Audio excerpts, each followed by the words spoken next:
যুদ্ধবিরতি চুক্তি ভেঙে লেবাননের দক্ষিণে হামলা চালিয়েছে ইসরায়েলি বাহিনী। এতে এক লেবানিজ সেনা সহ কমপক্ষে 15 জন নিহত হয়েছেন।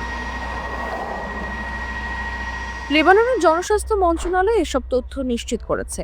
কাতার ভিত্তিক সংবাদ মাধ্যম আল জাজিরার প্রতিবেদন বলছে, যেদিন ইসরায়েলি সেনা সদস্যদের প্রত্যাহার করে নেওয়ার কথা ছিল সেদিনই এমন হামলার ঘটনা ঘটে।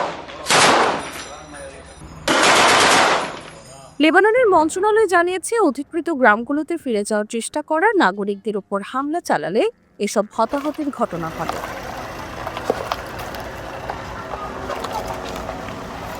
আল জাজিরা লিখেছে, ইসরায়েলের এই হত্যাকাণ্ড গত বছরের নভেম্বরে সম্পাদিত যুদ্ধবিরতি চুক্তি লঙ্ঘন করেছে। ওই চুক্তির অধীনে রবিবার বেলা 2টায় লেবানন থেকে তাদের বাহিনী প্রত্যাহার করার কথা ছিল। যুদ্ধবিরতির শর্ত অনুসারে লেবাননের সেনাবাহিনীকে দক্ষিণে জাতিসংঘের শান্তিরক্ষীদের পাশাপাশি মোতায়েন করার কথা ছিল, আর 60 দিনের মধ্যে ইসরায়েলি সেনাবাহিনী এলাকা থেকে সরে যাবে।